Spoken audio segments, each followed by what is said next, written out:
Well, hello and welcome. My name is Guy Stevens, and I want to welcome you to our special event today. I am, of course, the founder and executive director of the Alliance Against Seclusion and Restraint. I started the Alliance Against Seclusion and Restraint about 3 years ago to raise awareness about the use of restraint and seclusion in schools across the nation and really beyond. Our mission has been to educate the public and really connect people together who are dedicated to changing minds, laws, policies, practices, so that restraint and seclusion are reduced and eliminated in schools across the nation and beyond. Our vision is to see safer schools for students, teachers, and staff. I always say now that, while this is where we started with a lot of focus on education in schools.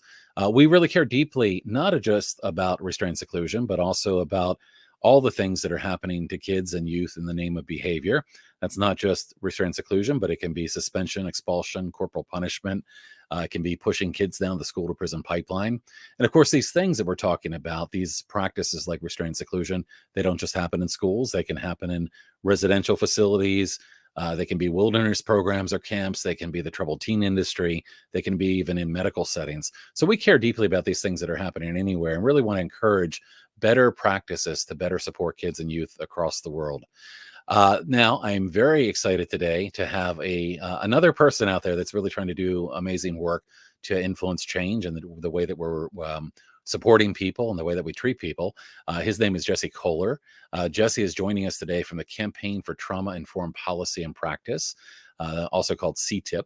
CTIPP was created in December of 2015 and represented by 25 representatives from diverse sectors, including education, mental health, justice, and government. I do want to remind you all before I introduce Jesse that our session today is being recorded, as always. So this will be recorded. It will be available on Facebook and YouTube. We also make it available as an audio podcast. So if you want to listen to it while you drive, you can download it on iTunes, on your favorite Android app as well. So lots of opportunities to listen to it. So let me go ahead now and bring Jesse up on the screen with me here. Good afternoon. I almost said good morning. I'm really confused. Although, in fairness, we have people from across the world that are tuning in. So good morning to you wherever you are, where it might be morning, just in case I get that wrong. So really excited to have you, Jesse, joining us today. And I'm going to give you a brief introduction. Before we get started with the interview. So you are the executive director of the Campaign for Trauma-Informed Policy and Practice, CTIPP. You are a passionate advocate and leader in the trauma-informed space who works on systems of change to provide comprehensive supports for individuals, families, and communities so that someday all people will have the opportunity and support necessary to reach their full potential. I know from having conversations with you before, you're very, very passionate about this work. I know you're now working as well, and hopefully I'm right here, as an associate of the Council for Strong America. Is that correct? So that was my prior job. Your prior job. Okay. I apologize about that. You're all good. Okay. And you've been on the steering committee for the Child Trauma and ACEs Policy Working Group. You consider yourself a passionate advocate and, again, believe that, we need trauma-informed, resilience-focused, healing-centered policies and practices that would improve society drastically. And it's interesting because we say something very similar when we talk about schools. We talk about trauma-informed, neuroscience-aligned, collaborative, relationship-driven, kind of all of these things that are in common. So, Jesse, thank you. I want to welcome you again for joining us today. Really excited to have you here and learn more about you and learn more about the work that you're doing. Yeah, Guy, thank you. And just to clear it up, like when you introduced me as working for CSA, when we first met, I was similar to you, in a managing role for CTIPP as a board member and really like volunteering almost as much time as I was working my full-time job. So appreciate the work that you do. It's great to see you. Great to be here. Absolutely. No, and I hear you. Well, let's just dive in. I've got a lot of questions for you. And I want to remind the audience that, this is really kind of an informal interview. We're going to have, I have a number of questions here prepared, but I also want to encourage you that are watching today. One, feel free to introduce yourself in the chat. We'd love to know who you are and where you're from. I was telling Jesse earlier that we've got people from across the world. So I'd love to see some of my friends in Australia or New Zealand or the UK, wherever you might be, pop up and say hello. But if you have questions as we're going along or questions in general, feel free to put those in the chat at any time, and we'll try to keep an eye on that. So with that, let me just get started with a couple of basic questions. And, I think I explained to you that we've got a pretty broad audience, and, we've got people that have a lot of experience related to trauma-informed practices, and we have people that are really still kind of learning about trauma and the impact of trauma. So I wanted to start off with just a very, very basic question, which is we all hear the word trauma, right? We hear, oh, that was traumatic, that was traumatizing. Can you tell me a little bit more about how you define trauma and what you mean when you're talking about trauma and creating a trauma-informed society? Yeah, and I think, Guy, to your point, I mean, it is important to recognize that the word trauma right now is thrown around so much that there are almost multiple definitions for it when people are talking. Are we talking about at a clinical level of trauma?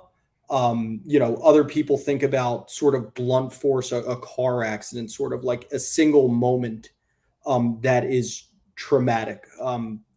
There are sort of multiple potential definitions for what trauma means. To me, it is overwhelming adversity and chronic stress that can load up over time. That certainly can happen in an instant where moments change, our entire lives. It can also be a buildup of what's called allostatic load or allostasis, and just sort of the chronic overload of stress and adversity.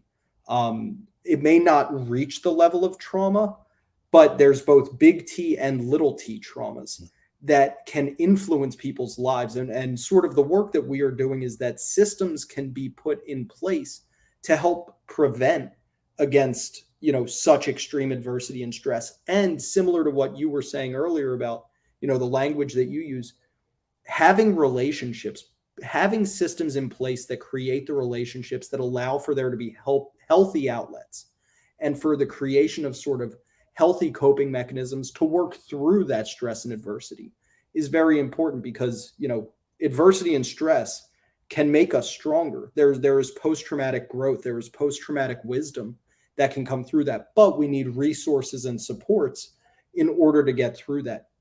That stress and adversity can also make us crumble if we're walking through this alone, if we don't have the resources and supports, and that weight that we carry with us can just really become too much.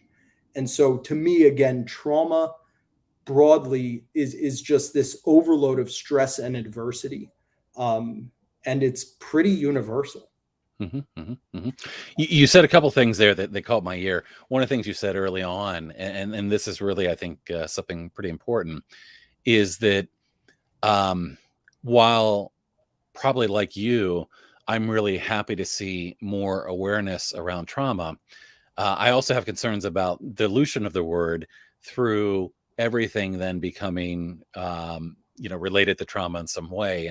And that, for instance, while I support trauma-informed approaches, say in education, I don't think you necessarily go through a half an hour training session one day and then are trauma-informed. I think there's more to it than that. So, in your experience, how do we move to really kind of that depth of understanding, beyond just the word trauma, into helping people to understand not only what trauma is, but what the impacts of trauma are? Yeah, I mean, I hope that, we can become more process oriented, where there is delayed gratification and not going through that 1 hour training about the ACEs study and Mm. saying I'm trauma informed. There's something called the Missouri model that was created, that shows sort of the continuum of working from trauma aware to trauma. It essentially goes from trauma aware, which that 1 hour training could help to do, Right. up toward the end goal of being trauma informed with steps in between. And, I think that I've been in training personally. I am just getting done 2 more classes in terms of my continuing trauma education. And it's been 3 years and I still don't consider myself to be trauma informed. Mm-hmm. I think that trauma informed is sort of like the goal that we can't quite reach, right? Mm-hmm. We can't possibly know everybody's triggers. We can't possibly know every, how to prevent, doing our part, right? Preventing, avoiding, retriggering, responding effectively, and providing therapeutic interventions, doing our part, PART.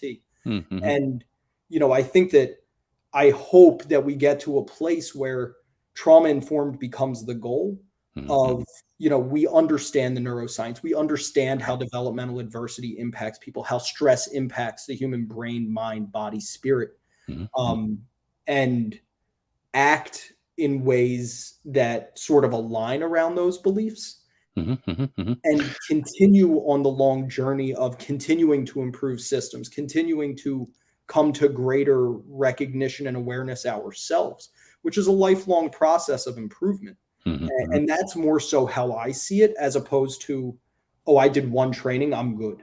Right. There's always more that we can learn. There's Sure. always ways that we can, when we get to a point of really understanding a new concept, well, then we reflect and make sure that we are constantly in that stage of reflection. And sometimes when we reflect, we find new areas that we need to learn more about, and that's what I think we're really working towards. So again, more of a journey than a destination. We don't arrive at trauma informed, but we continue to make a journey and learn more and do better as we go. So you mentioned something briefly, and I think a lot of people may have some familiarity with it, but some might not. So I think it's worth touching on a little bit. And you mentioned the ACEs study, which of course was the Adverse Childhood Experiences study. Can you talk a little bit, just kind of at a high level, of what the ACEs study was, what the implications of that were, and how that played into kind of a lot of the research now around trauma, if I could put you on the spot for that? Yeah. So the original ACEs study was published, I want to say it was 1998. And it looked at 10 categories, 10 discrete categories of what I'll call potentially traumatic events. They themselves are not necessarily traumatic, but they are adverse childhood experiences that could potentially lead to trauma. And so it sort of circled abuse, neglect, and dysfunction broadly. Household dysfunction in the household, as well as different forms of abuse and neglect. And what those 10 categories showed, and why it was so pivotal, is that there was a graded correlation between the number of ACEs that a respondent in the study, which looked at over 17,000 participants in the original ACEs study, there was a graded correlation between the number of ACEs that someone experienced and various health, behavioral, and social outcomes later in life. It ranged from, substance use to alcoholism to heart disease, cancers, many of the top killers of Americans in our society today. And so, while some people look at it and say, well, of course, that's what we found. What it allows for us to do by looking at a discrete number of, these adverse childhood experiences, it allowed for us to quantify how many, sort of these outcomes over the long run. And, that was what made the ACEs study so important, that we saw that if you have 4 or more ACEs, which in the original ACEs study was 12.5% of the population, we know that in the broader population, it may be closer to 16, 18% of the population. You have a more than 1,000% greater likelihood. It was 1,030% greater likelihood of partaking in intravenous drug usage. And we look at our society today, in the news that came out yesterday, that over a 12-month period, we had over 100,000 overdose deaths, and see how our society can be better at preventing as well as reducing the progression of adversity across the lifespan to improve outcomes. And the ACEs study really helped to highlight that across many dimensions of our society. It was a launching pad for the trauma-informed movement in so many ways. Yeah, and we often talk about, trauma is forever. I mean, when individuals that have been experienced experience significant trauma and adversity, that doesn't go away. We deal with, of course, here at the Alliance Against Seclusion and Restraint, one of the main focuses is on really trauma that might happen in a system, trauma that might happen in a school. And of course, we work with organizations that look at trauma that happen in the troubled teen industry and things like that. And these aren't things that just go away. from your experience, I mean, how does that trauma that a child, experiences, I mean, how does that affect them 10 years later or 15 years later? So I think that, the best way to answer that may be to share a little bit about myself Hmm. here. And when I was 13, so just to be clear, I mean, my technical ACEs score from those 10 categories is 0. I have an incredibly blessed, childhood. I have I have a family that, provided as much as possible for me, in so many ways, and I got lucky across those 10 ACE categories. But when I was 13, I had an eating disorder where I choked on a piece of food, and had vicious anxiety attacks, like very visceral reactions whenever a piece of food was near me, which then sort of cascaded into other traumas, right? I wasn't nourishing myself. I was drinking Ensure, like 8, 9 times a day just to get enough caloric intake to Hmm. survive. And that went on for several months. And so I can get into the reaction in a bit, but then when I was 15, I also lost my best friend, in a plane crash. Oh And gosh. when you have a loss that hard, to your point, that you don't move past that, really, right? Like, I mean, there are Mhm. some things in life I you move through it, but that's always with you, right? Like those Mhm. things that happen in life that just you can't get back. And that loss can be so difficult. And so I think that what happens is when you have those supports, going back to what I said sort of at the beginning, when there are supports in place, when there are resources in place to nurture people's growth, which takes a long time through the process of processing grief and trauma, and coping and finding a new way to function in this life of ours, when those resources and supports are there, there is that post-traumatic growth. You're able to grow stronger, in many ways. I think that that's why I'm in the position that I'm in at such a young age, is because I had those resources and supports, found purpose and meaning through the experiences that I had, and now want to make sure that as much as possible, other people don't have to go through those same experiences that I did. And when you do have a traumatic moment, or when there is unrelenting adversity that you're going through, that there are supports in our society to help those people.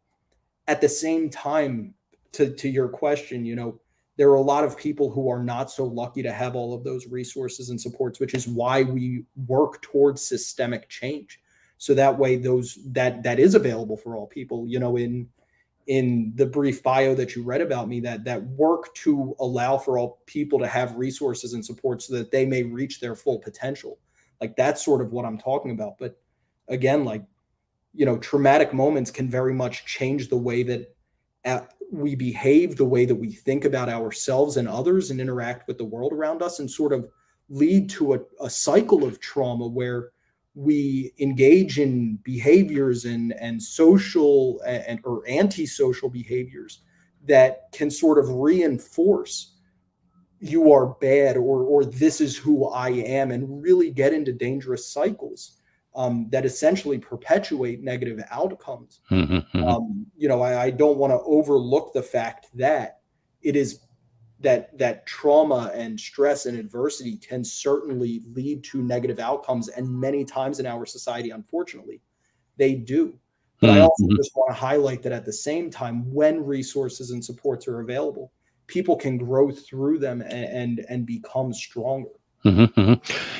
One of the things we talk about quite a bit, related to our work is kind of the school-based trauma cycle. But I think that all trauma follows a potential cycle, and you just hit it right there. You basically said that the more we're traumatized, the more we're apt to be further traumatized, and that's what we see in schools sometimes, is that kids that have already had a traumatic history are more likely to find themselves on the negative side of kind of punitive approaches. So they're more likely to be restrained, secluded, suspended, expelled, even in some states still exposed to corporal punishment.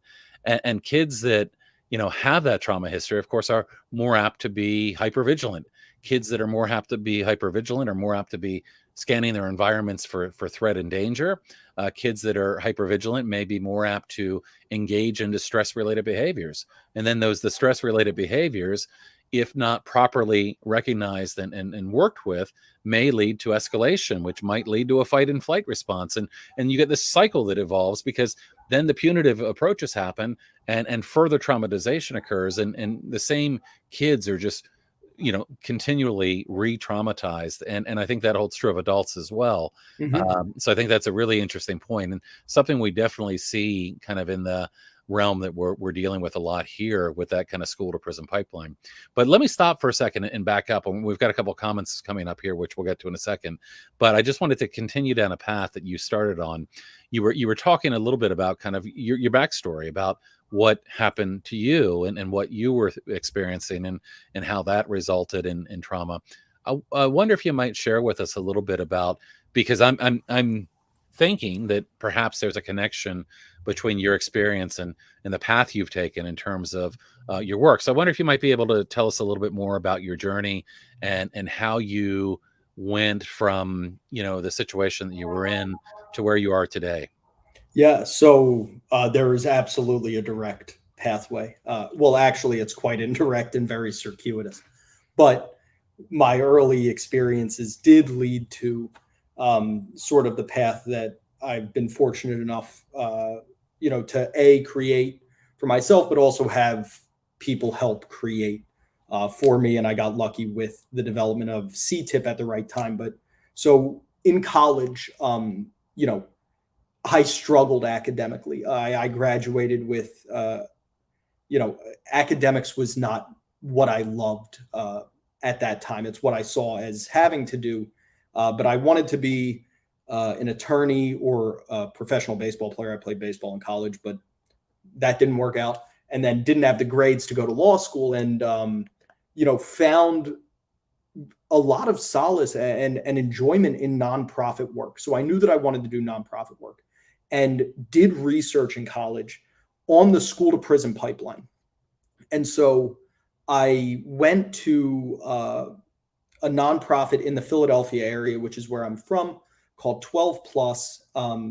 That was a new nonprofit. I was in a 1-year fellowship program working at an inner city public high school, and saw the promise of reform to the education system as being such a valuable journey and endeavor for my life. The systems change, the cultural change, the social change that could occur if we created better opportunity for all students would be vast. And so I went into a master's in educational leadership. And while I was in that master's in educational leadership, it was 2017. And this was at the point in the opioid epidemic when synthetic opiates were being introduced into the drug supply. And so we were seeing those huge spikes in overdose deaths at that point. And so for the state of Pennsylvania, the Office of Attorney General Josh Shapiro was developing a new office called the Office of Public Engagement that was working on creating the Pennsylvania Trauma-Informed Care Network. And that was where I learned about trauma-informed care. And just like I saw how transforming the education system could lead to such change, I saw how integrating trauma-informed care not just into the education system, but into society and systems widely could create such better outcomes, such help improve and make people help people live better lives. And so I just dove full into this trauma-informed care work. I wrote my master's thesis on trauma-informed education, and then, started as an intern for CTIPP when it was first launching, and then quickly became a board member after in between what I do now, and graduating from my master's program and my internship at the Attorney General's office being complete. I worked as the director of development at a community center in Philadelphia. So I had nonprofit development experience, was brought onto the board to help fundraise for CTIPP, and got really invested in the policy level work. And I found, as we developed initiatives like the trauma campaign, and as we were advocating for policy change, that leveraging my past experiences. So two things here. First of all, understanding and gaining knowledge and language and understanding about how stress and adversity impact people helped me understand my own upbringing, right? My developmental adversity that I sort of shared a little bit of earlier, understanding how that influenced me across the lifespan, going into college and likely being a reason that I wasn't able to focus well in classes all the time. And sort of understanding that at a different level, having compassion for myself, but then also being able to leverage those situations and advocate for change. So that way, like I said earlier, people don't have to hopefully go through the same pain and experiences that I had to go through, became a healing process for myself.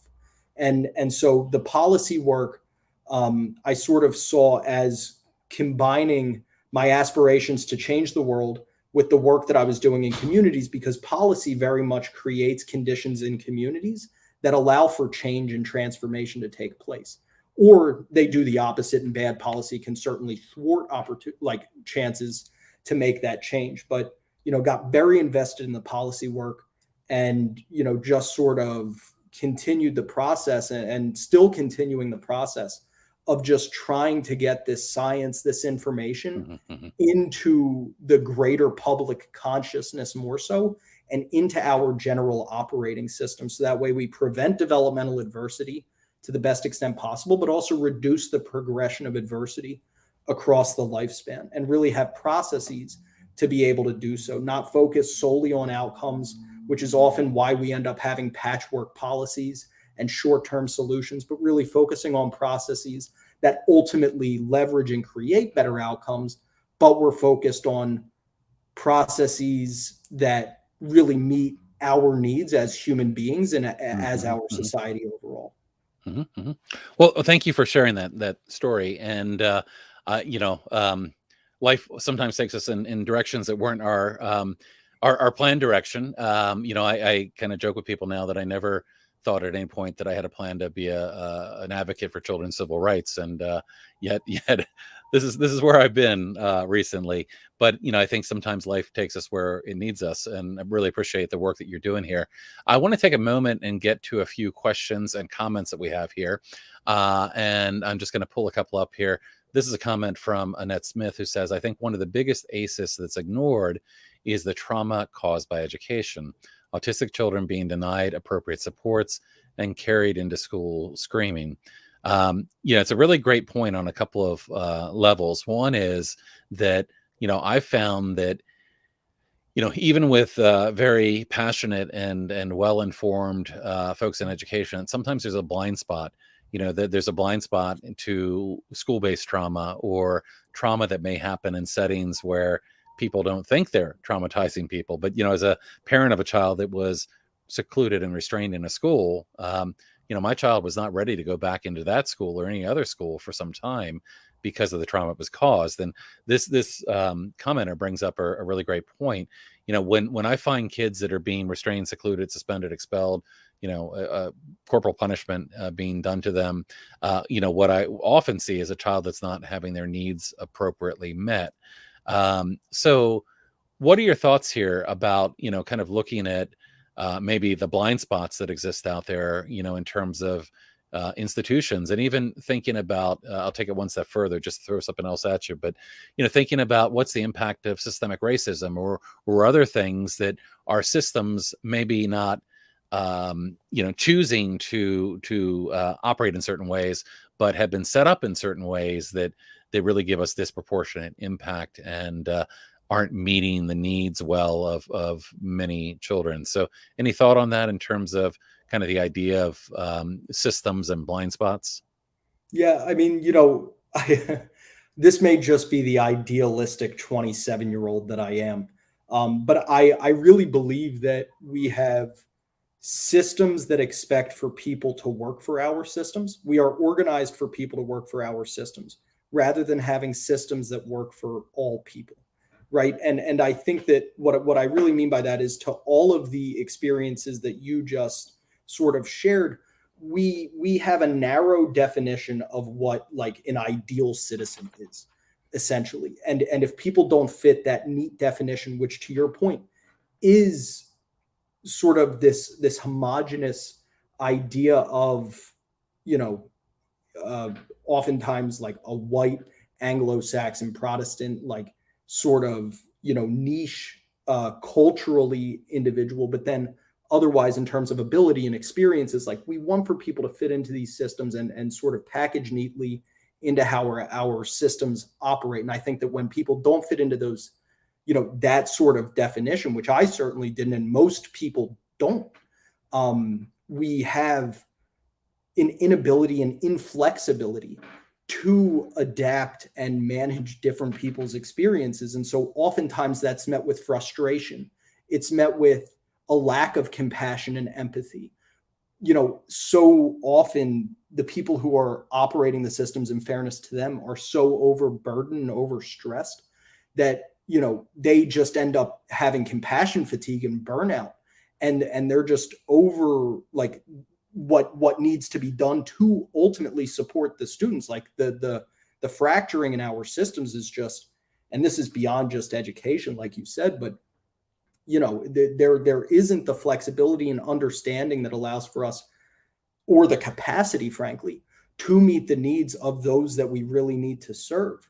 And so just, you know, it's a loaded question that I'm trying to put into a, you know, sort of tight little package, and maybe not doing the best job. But, you know, there are, to the question's point, going back to Annette's point here, like what is concerning is that isn't a traditional ACE, right? But that is certainly an adverse childhood experience. Guy, what you shared your son went through, that is an adverse childhood experience. That is adversity that has a lasting impact, sort of, that you had to work through, right? And that your son had to work through to get back into schools and be comfortable. And I know that you've shared sort of, you know, the process that took with me before.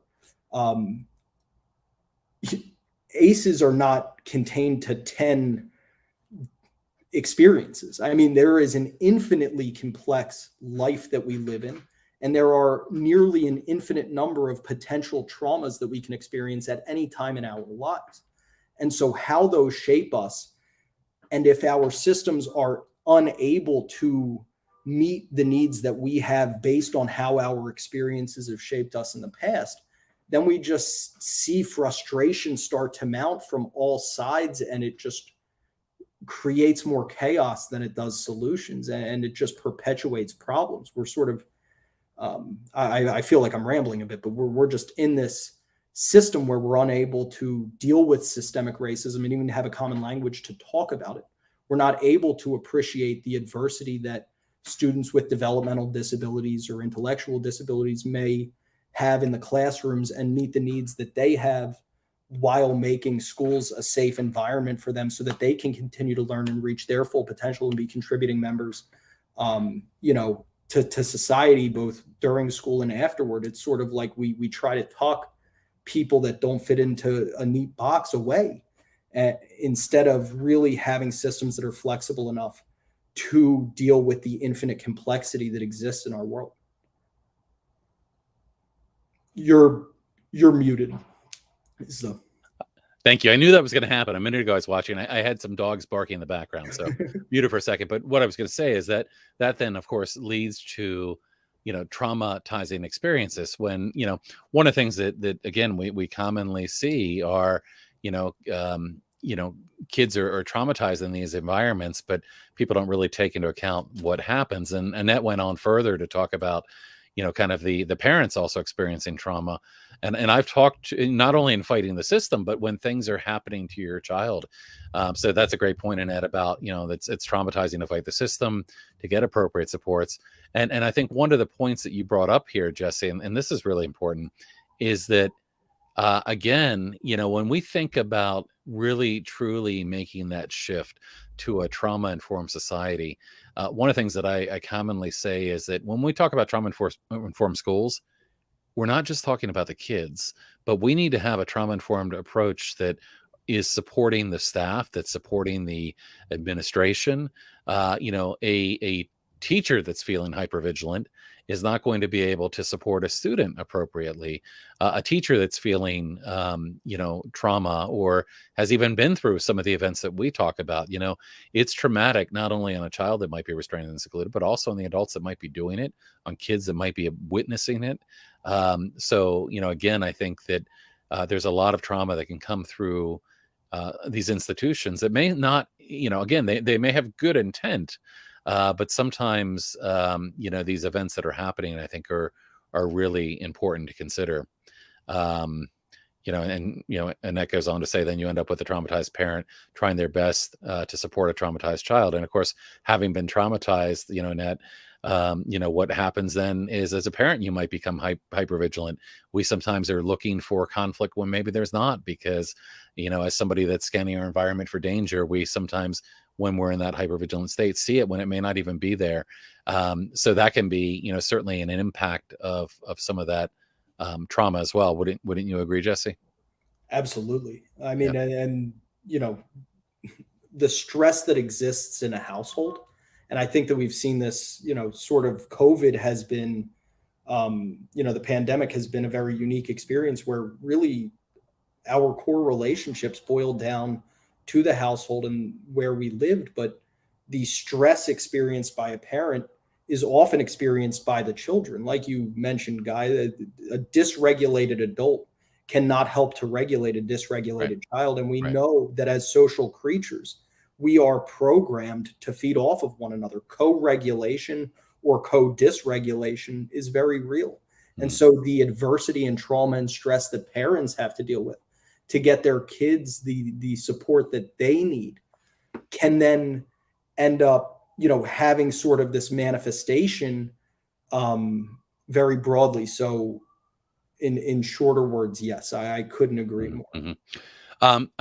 So I have something strange that popped into my head here. Um, and I'm just curious of your response, because one of the things we sometimes hear is people diminish the impact of trauma and adversity, um, kind of by simply saying, well, I went through that, my parents beat me when I was a kid, or this happened to me when I was a child. And look, I turned out just fine. Um, I'm just curious if you have a thought or response on that. I mean, I think in part, I mean, maybe it's a defense mechanism as well, but certainly sometimes people aren't empathetic to, again, I think about the new Bruce Perry and Oprah Winfrey book about kind of, what happened to you. I think I've got sitting here behind me, and I think I saw you looking over at your bookshelf as well. Yep, that's the one. And I think about that reframing of, what happened to you versus, what's wrong with you. But there are tendencies out there for people to minimize this. How do you address that? How do you successfully bring people along to understand the impacts of trauma? I think that we need to learn effective communication strategies. I do believe that the intent is good, for a lot of those people. And a lot of the people who say something like, well, I went through this and I'm fine. Like a lot of times there's unprocessed grief that they Mhm. are still dealing with that may be, like you said, maybe they don't want to really touch that. But, in my trainings, I've learned a skill called active listening. And a response like that is, not active listening.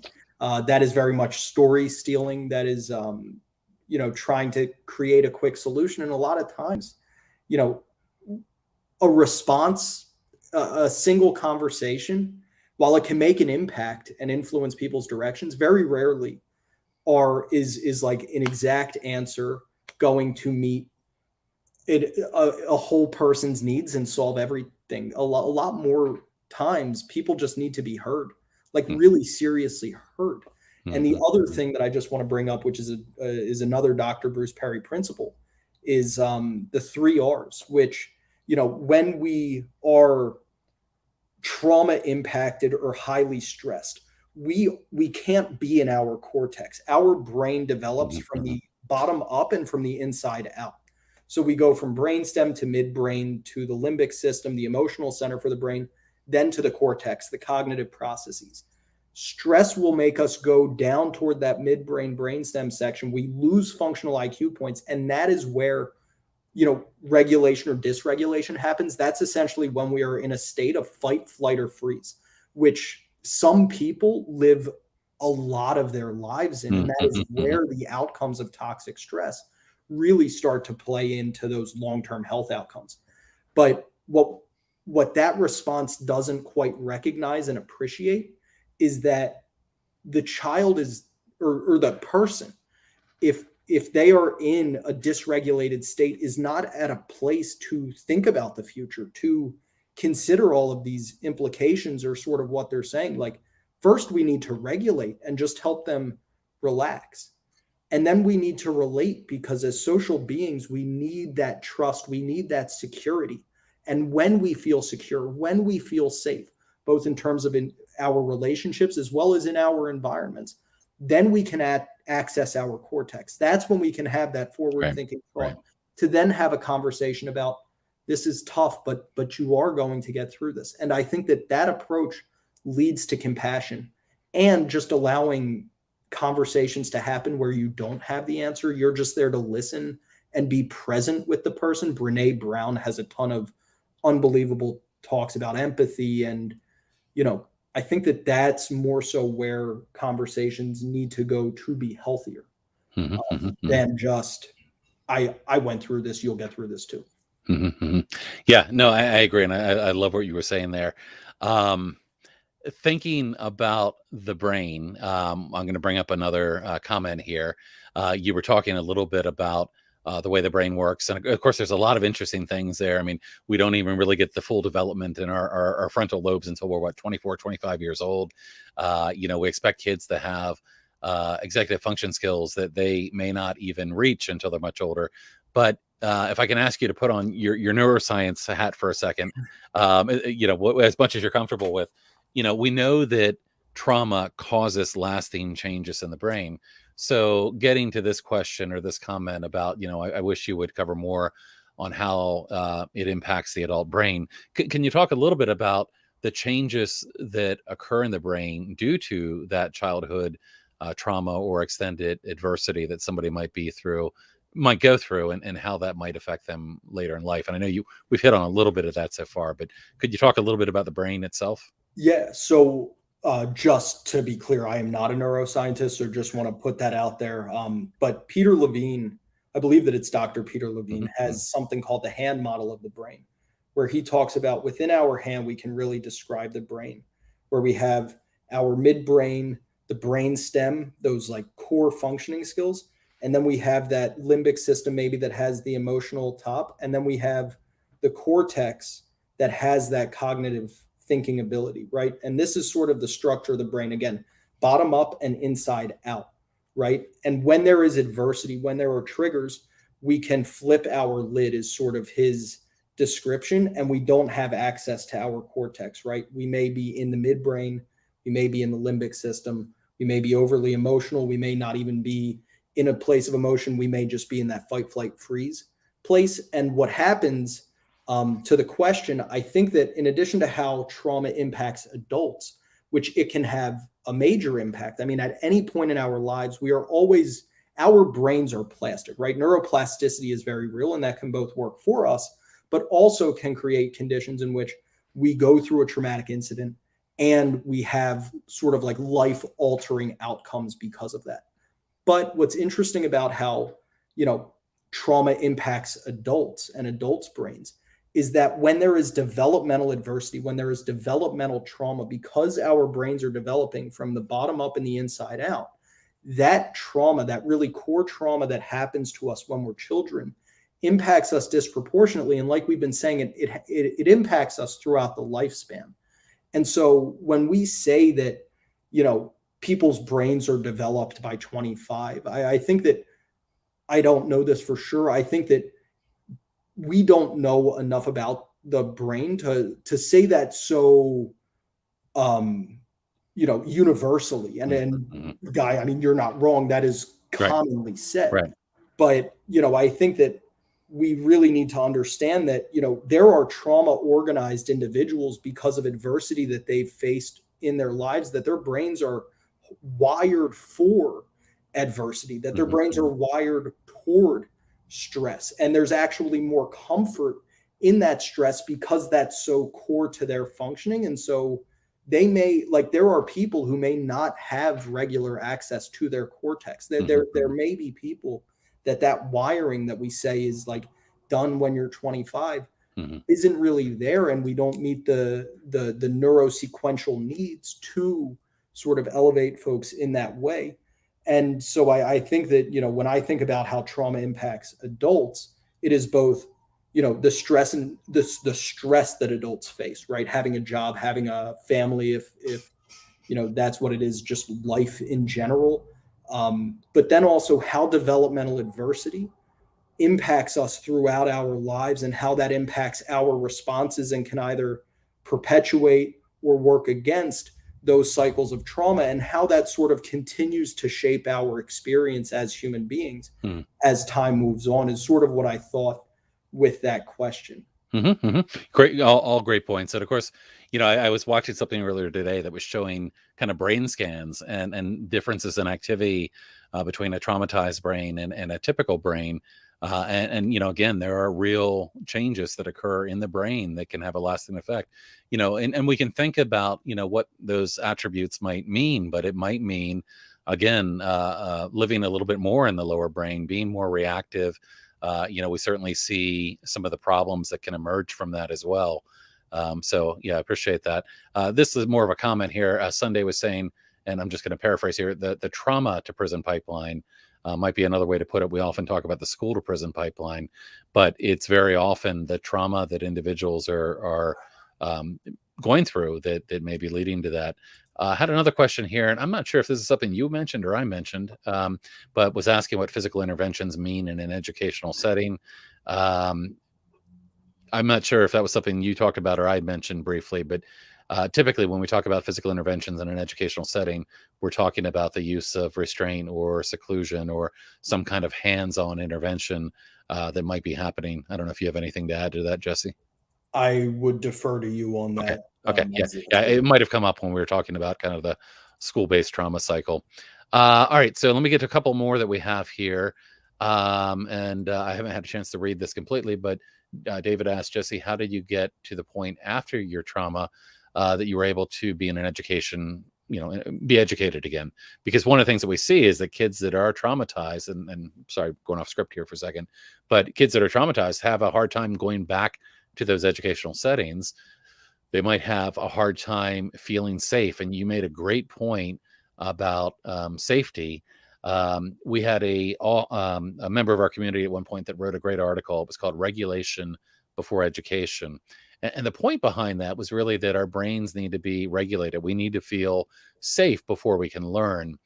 So maybe just David's question gets us a little bit. So kind of thinking about, in your own experience or those that you've seen, how do people move from a traumatic, maybe school-based trauma to, again, being ready and able to learn? I think that it depends on the child and their experience. To your point, I mean, there needs to be that sense of safety where they can learn, right? That there's the aspect of want to, and there's the aspect of can and able to. And I think that we need to make sure that, to the article that I will most certainly read about regulation before education, like, we need to make sure that, anybody is regulated before educational opportunities are even possible. From there, what was huge to me, it wasn't a lack of intellectual capacity to do better in school than I did in college, right? It was the will and the want. Through my experiences, I didn't know what the purpose of school was. I really started to question, why am I going to school? Right. And it wasn't until I found a mission that I believed in enough. For me, it was before going into my master's program where I got a 3.9, where, like, that educational, not excellence, but excelling in education was able to take place, was when I had a reason to be there, which was wanting to create an education system that created opportunities for the students that I met working in Philadelphia, where I just saw it wasn't happening. And now it's wanting to create systems that broadly understand how stress and adversity impact humans and how we can foster resilience and create preventative systems so that way fewer people have to go through painful experiences and we can thrive as individuals, families, communities, and as a society overall.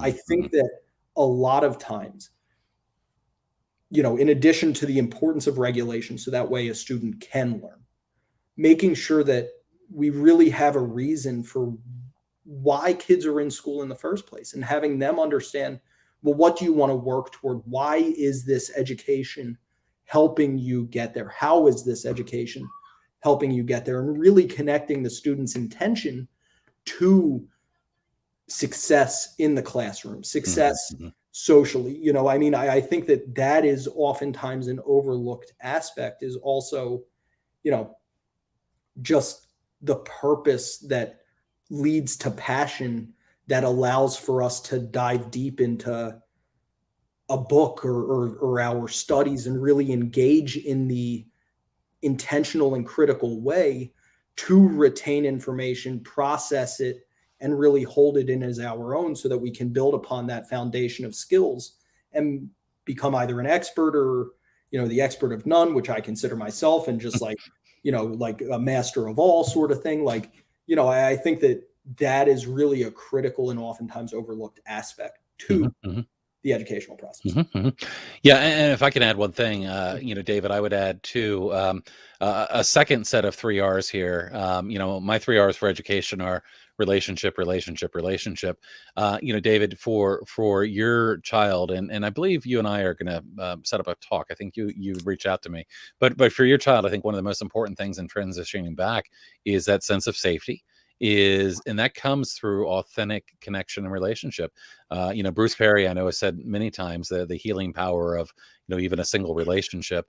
And that very often is what is the foundation is, if we want to get, a child feeling safe, that relationship may need to come before, putting a lot of emphasis on the academics. How do we take it? Because I believe you have a young child, if I'm not mistaken. And that's really critical there as well. I do want to just share a couple more things here, just to let you know that I was right here. We do have somebody, at least one person from Australia. Gail Quigley is actually a volunteer here at the Alliance. And Gail said she loves your passion. She also had mentioned someone else as Annette's point and talked a little bit about the intersectionality between trauma and disability. And that's something that Gail and I have talked about quite a bit, is that intersection. And we often find them in kids that have disabilities may come along with that disability, some trauma.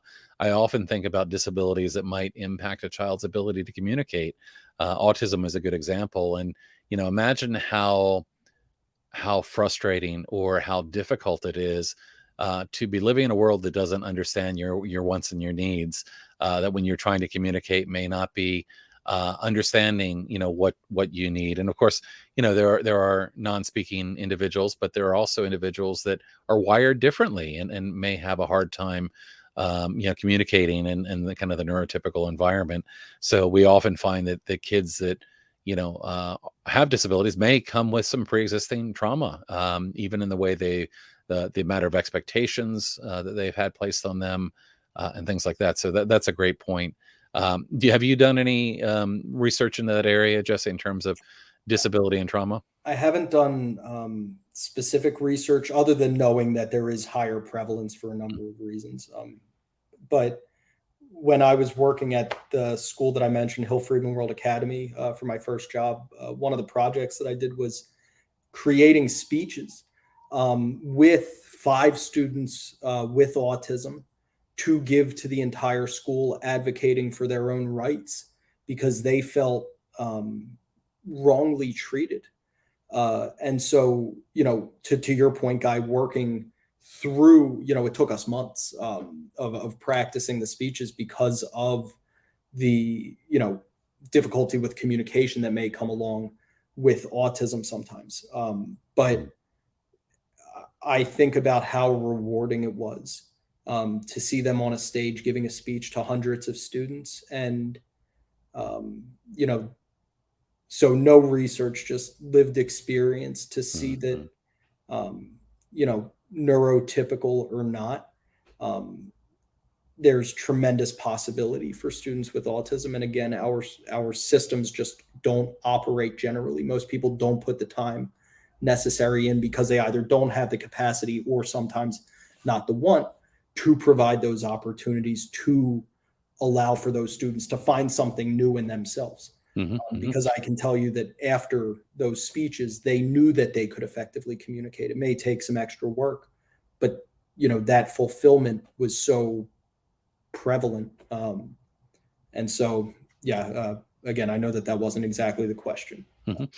Well, Judy Bailey kind of weighed in related to that as well and said, not many people realize the chronic post-traumatic stress disorder experience by individuals with very limited access to communication. Such individuals end up frustrated and misunderstood, and consequently secluded and restrained, compounding the trauma.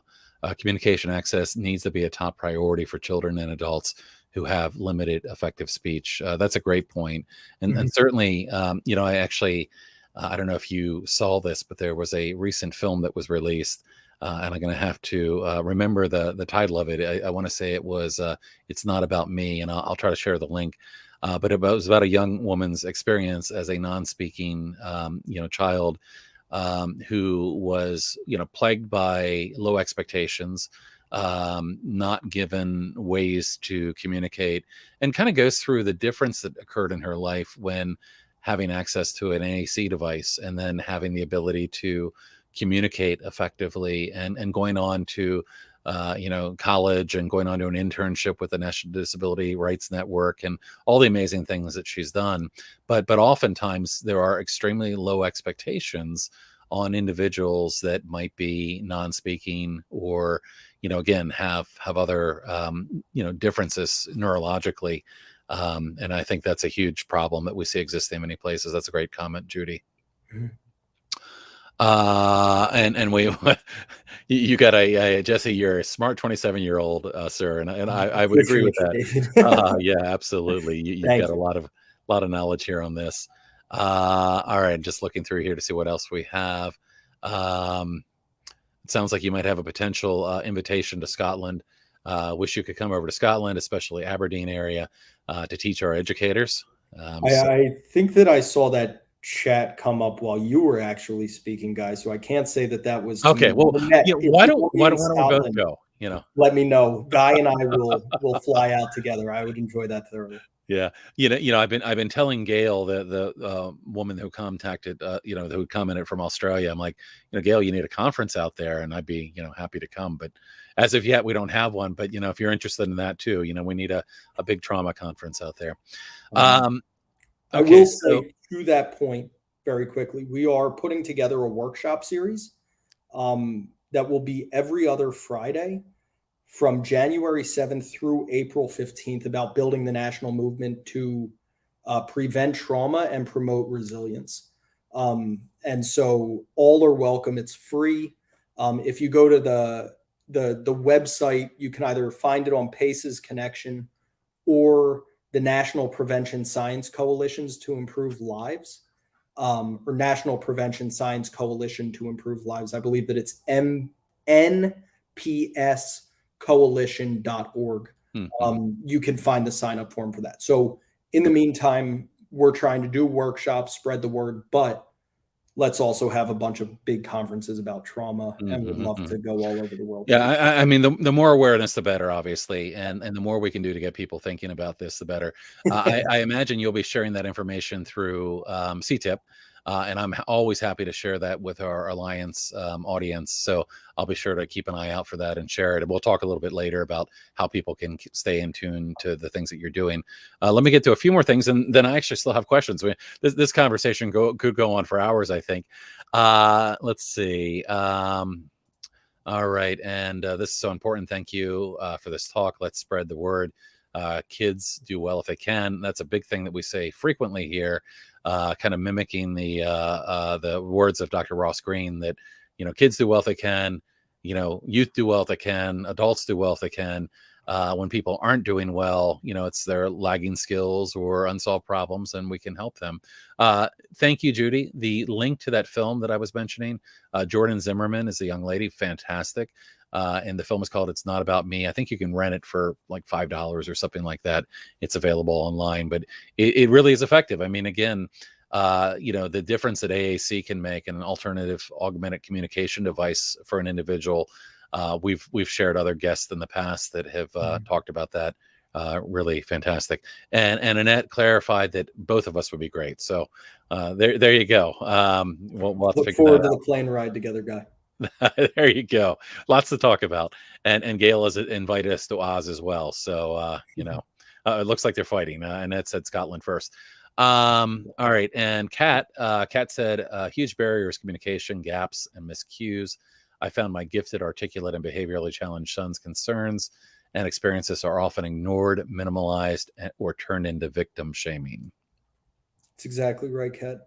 Too frequently, we don't really listen to and appreciate the experience of the individual, whether because we just struggle to be empathetic and put ourselves in their shoes, or like we were talking about earlier, if it's just too painful and that's why we push away. But that's not fair to people who, like Guy was saying, children especially, we all rely on relationships. We're social creatures, but children in particular need healthy relationships with adults. Mm-hmm. Dr. Bruce Perry talks about how that is the greatest buffer from trauma that a child has, is a healthy adult relationship or multiple healthy relationships with adults as well as peers. And so that ability to just listen and not be ignored, not minimize, but really hear them and understand that that is their experience, that is their lived experience and their reality, and being empathetic, being compassionate too, even if that isn't how we see the world, understanding that that's how they see the world, meeting them where they're at, also understanding where they want to get to, and sort of being along the journey with them, being present for them to help them with whatever it is that they're going through. Mm-hmm, mm-hmm. So I'm going to return back to a couple of questions I had, because I realized I got all of my questions very early, which is great because we've had a lot of interaction from our audience, and I would encourage you still to put questions in the chat. We're probably going to go for about 15 more minutes or so. But I wanted to get to a couple important things that I wanted to talk to you about. One, can you tell us what is CTIPP? So the Campaign for Trauma-Informed Policy and Practice is a nonprofit organization that works to create systems change. We work on the policy side as well as the practice side. As our name indicates, we have the trauma campaign where we have advocates. It started as the national trauma campaign, and then we have representation from other countries as well. So it's a global movement, and we hope to continue to build that. To advocate for effective policy solutions. And I can go into some of what we're working on in the United States right now as our capacity grows again. Hopefully we move from the federal level to also the state and local level, and from just a United States focus to a broader global focus and supporting advocates all over the world. But then on the practice side, we try to have as many educational opportunities as possible. Guy, you presented on a CTIPP CAN call, which are every month. It's our community advocacy network, where we give updates from DC as well as provide expert speakers. We try to put together other opportunities. We have networking calls to leverage other networks that we may not be a part of, but really spread the word, build a grassroots movement. And then we launched the workshop series that I mentioned before, and then also just came out with a podcast with the Center for Educational Improvement and the Coalition to alleviate childhood trauma. And that's called Cultivating Resilience, a whole community approach to alleviating trauma in schools.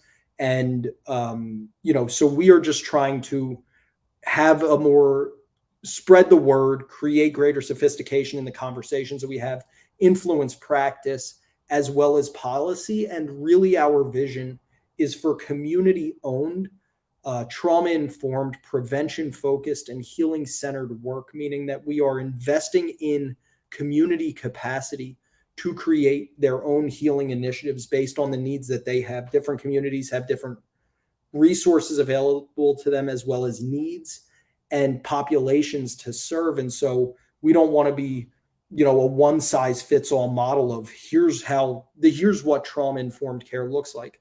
It's really an empowerment model of helping develop effective communication strategies, bringing together diverse audiences to come up with solutions to create those processes that move us toward a better world. And so investing in communities and giving communities ownership is really our top priority.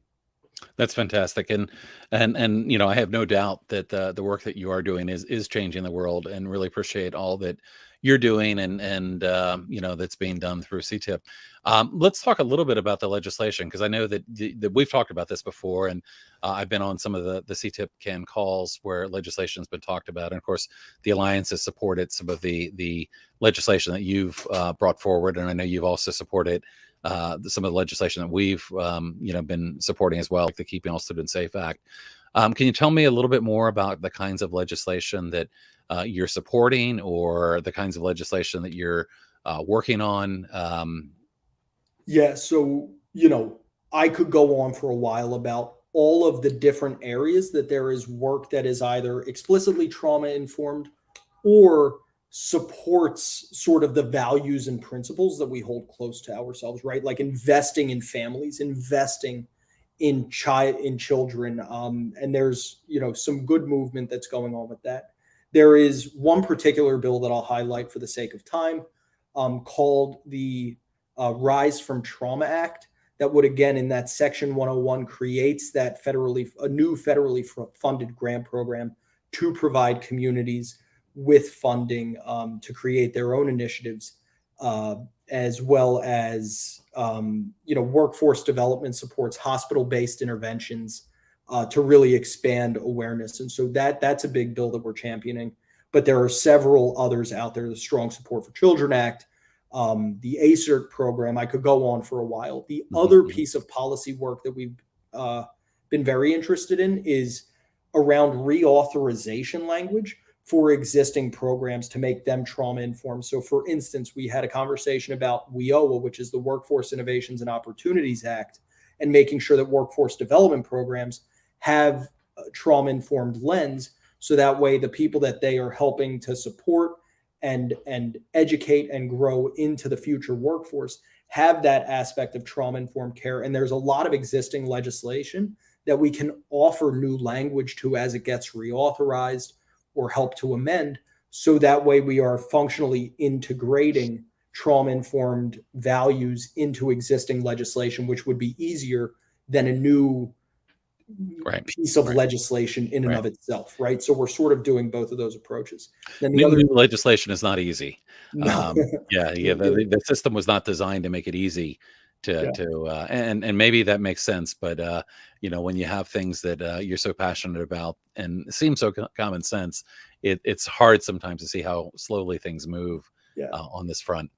I think I mentioned you in the call before we got on that we had a congressional briefing today related to the Keeping All Students Safe Act, and that was an opportunity to really highlight to congressional lawmakers and staff the importance of that legislation. And of course, the Keeping All Students Safe Act would ban the use of seclusion. It would ban the use of prone and supine restraint.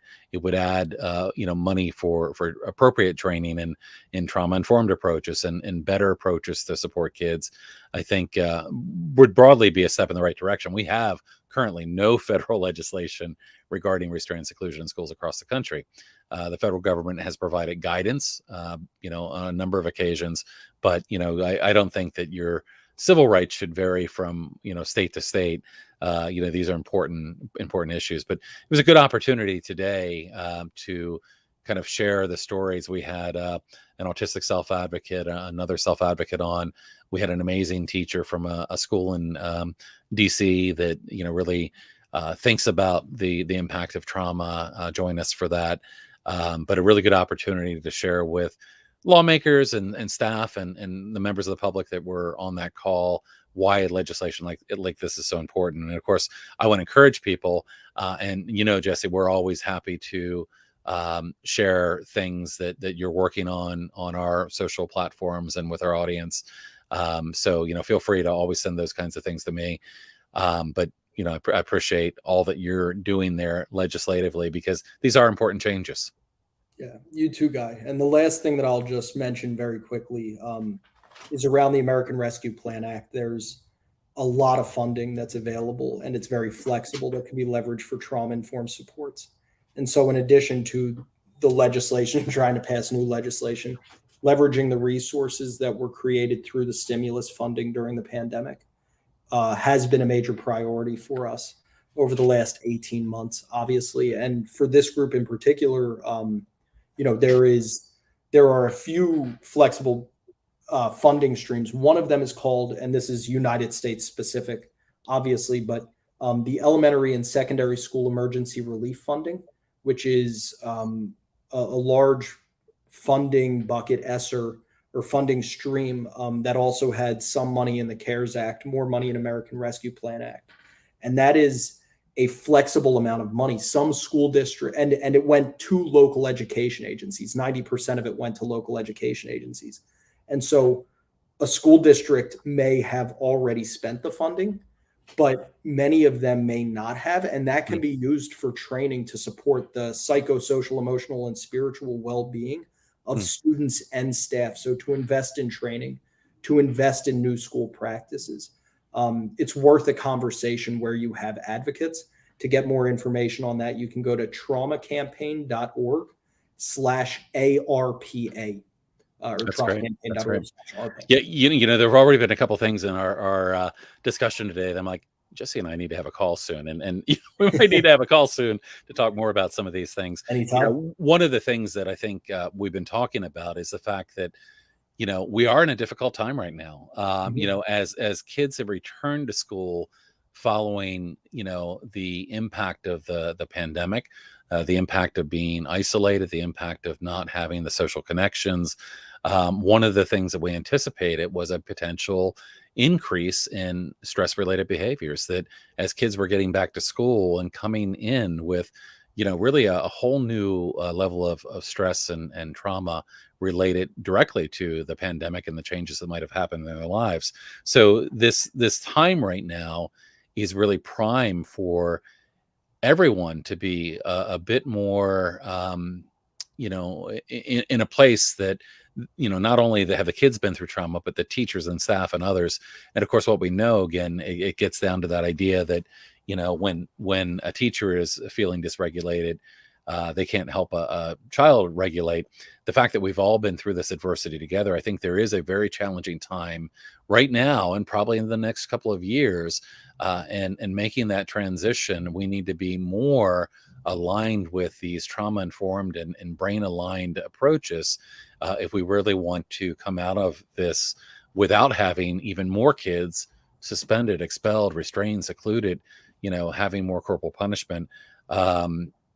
So, hopefully some of that money can be leveraged to help kids through some of this difficult time.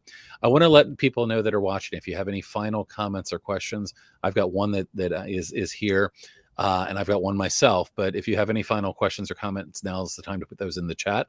I do have one I want to bring up here from Maggie. Maggie says, I'm autistic and bipolar advocate on Twitter, and have dealt with seclusion restraint for 10 years. Then I was victim blamed every time. I started living in fight mode. Do you see that often? Certainly more often than there should be, Maggie. You're not alone in that experience.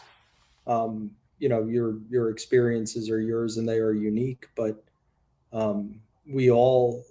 so many people in our society are dealt with in a way that forces us into that fight, flight, or freeze. You will either see, it's interesting because the same trauma can impact different people differently. So what we see in that reaction is either hypervigilance, which is that fight mode that you're talking about, or dissociation, which is that flight mode or freeze mode that we also talk about. And so, even more just how that stress and adversity sort of piles up and being dealt with in unhealthy ways that sort of force you into this mode of fight, flight, or freeze happens to so many people. And that is a systemic failure that we can sort of learn to correct and have better responses to. There are ways, and I'm sure that you talk about this, that if you had been dealt with differently for the 10-year period that you highlight, maybe you wouldn't have had to live in fight mode, at least not as often, because you would have had those relationships that help to nurture support. And so, yeah, we see that far more than we would like to. And Hmm. I just Hmm. want to say thank you for your advocacy and action to take your lived experiences, and similar to what I try to do. And I think that it's what a lot of us on this call try to do, and good people around the world. That's why there is this groundswell of support to build the movement, and it can be really big. Is that you're taking your own lived experiences and trying to make other people's lives better. And so, sincerely for that, thank you. Yeah, great. And Maggie, I'll too say, one, I'm sorry about what happened to you, and that you've gone through what you've gone through. Like Jesse said, I really do appreciate that you've been out there advocating. There's nothing worse, and we see way too often kind of the victims being blamed. On a positive note, I think the more of us that come together to try to influence change around these things, the more voices that we have, the better. And I would invite you, Maggie, if you're ever interested, feel free to reach out. If you're interested in sharing your story, or somehow else getting involved with the efforts that we're doing to try to address these issues. Sometimes one of the things that we do that can be, therapeutic is the work that you're talking about, advocating for change, and be happy to talk to you about, things that we can do to share your story and your experience as well.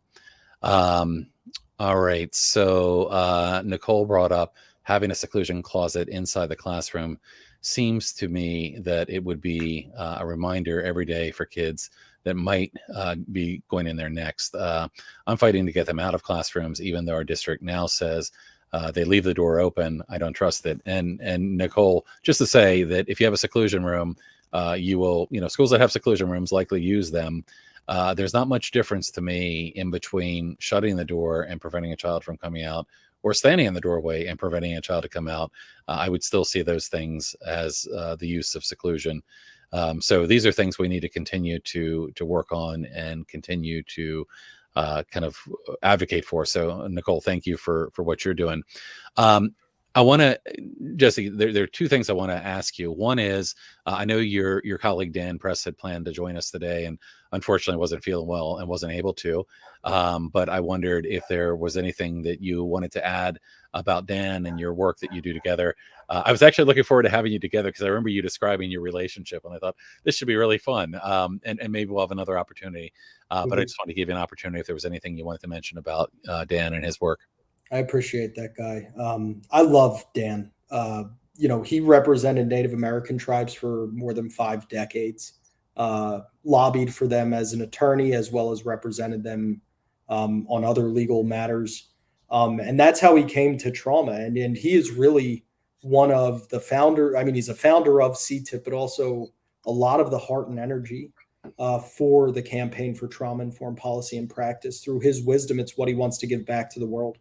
And the experience, the healthy relationship that I've been privileged to have, for him to take me under his wing since I was 23 and really teach me what I know now about Congress. And he is just such a compassionate guy who wants to make the world a better place. And getting to see, in my shoes at this point in my life and in my career, to work every day and have conversations with him about what it's like on the opposite end of a career, and really be able to plan for that 50 years of making a difference and see the massive changes that are possible. It's just a privilege to get to work with him and learn from him. And again, I love the guy. I wish that he was feeling better today, but like you said, I hope that we're able to get on together, because when we started doing presentations together, we called it a dog and pony show, and we just went around the country. And I was obviously the pony, I think at least I'm taller and whatever. I guess that can be up for debate, but if it Well, happens, that'll be the first question when we interview you both. who's the Who's the dog? dog and who's the pony? I'll let Dan answer because you know my opinion. I'm the That's right. pony. That's right. No, and I'd absolutely love to. And again, all our best to Dan. Hope he's feeling better. And I guess that my final question for you, and I'm going to hold you to that. We're going to try to get you guys back sometime. Those that have been watching today or that might watch later, how can people get involved or support the work that you're doing with CTIPP? Yeah, so the biggest thing that we'd ask is to join the trauma campaign. You can go to traumacampaign.org. There is a join the campaign tab. Join as an individual, join as an organization, get other people to join as well. Building this movement, this groundswell of support is what is going to help move mountains, not just through the individual direct outreach to your congressional offices or your elected officials' offices, but also just being part of this growing movement and showing that we hope to have millions of people who say, I believe in, I am a part of the trauma campaign. We need to develop trauma-informed systems. We need to change our systems and have, like you said, Guy, which I'm going to start stealing, that neuroscientifically based like methods and reasoning that we sort of create policies and practices through. Being a part of that is the single biggest way to be involved. Again, we also have the podcast, Cultivating Resilience. We have CTIPP can calls, which are open and free to the public. We have the Building the National Movement workshop series. And then, as a nonprofit organization, just like you, Guy, to the extent possible, raising awareness, donating when possible to both the Alliance Against Seclusion and Restraint, as well as the Campaign for Trauma-Informed Policy and Practice, sharing the word, because that helps for us to expand our work as well. And so, those are all great ways, but getting involved in the movement, having your voice be heard, sharing your side of how trauma impacts your life or your community, why these sorts of changes are necessary is the single biggest way and the biggest need that we have to get involved. That's great. I appreciate it. And anything else you'd like to share with our audience? And we've got to cover a lot of ground today, and I really appreciate you spending the time today, kind of sharing your experience, your story, the work that you're doing. Any final messages you want to leave us with?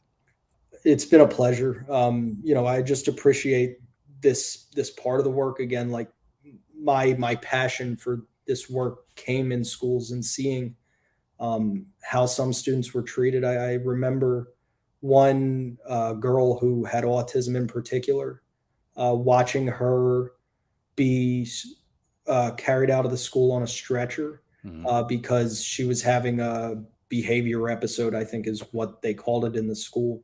But just thinking about all the ways that could have been prevented and more effective ways to have, intervened in, that day for the child in a more healthy way. Because, I remember when she came back to school, she was different for a while. And, she went from super energetic to very introverted and withdrawn. And so the work that you all are doing and speaking up and making sure that this issue is understood by elected officials and other key stakeholders who may not have this sort of idea of what happens in school because they have, the sort of systematized neurotypical idea of how a school day functions. It's just so important. So again, thank you for the opportunity. Thank you for the work you do. I hope that this is the first of many, many calls together or conferences in Scotland, Australia. If there are other folks around the world, let us know. We'd love to get some miles on the frequent mile. Yeah, I feel like I've not been anywhere but Zoom lately. So right, exactly. It would be nice. It would be nice at some point. Although, it's been nice where you're seated there because the window off to your side there, we've watched progress from daylight to kind of, dusk to evening. So a great view from where you are there. I'll share one final comment here. And Annette said, thank you both.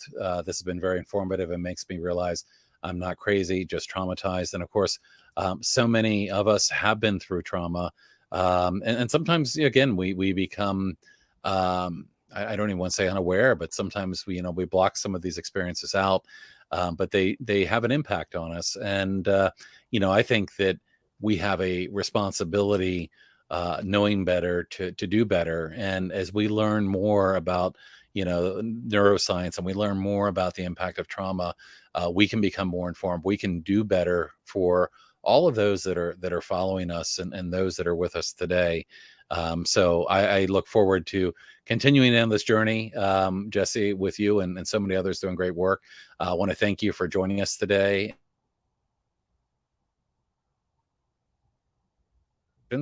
Jesse, I'm going to go ahead and let you go, and I'm going to make a couple quick announcements, and we'll go from there. Just a quick announcement: we'll have another event coming up again in 2 weeks, and unfortunately, I don't have the graphic today, but I want to. Let's see if I can pull up my calendar here. I'll tell you exactly what we've got coming up on December 2nd. We're going to have Julie Beam of the Attachment and Trauma Network, and that should be a great discussion as well. So a lot of great stuff coming up. Thank you so much again, all of you that have participated on this call and that are part of our Alliance Against Seclusion and Restraint. We look forward to seeing you again very soon.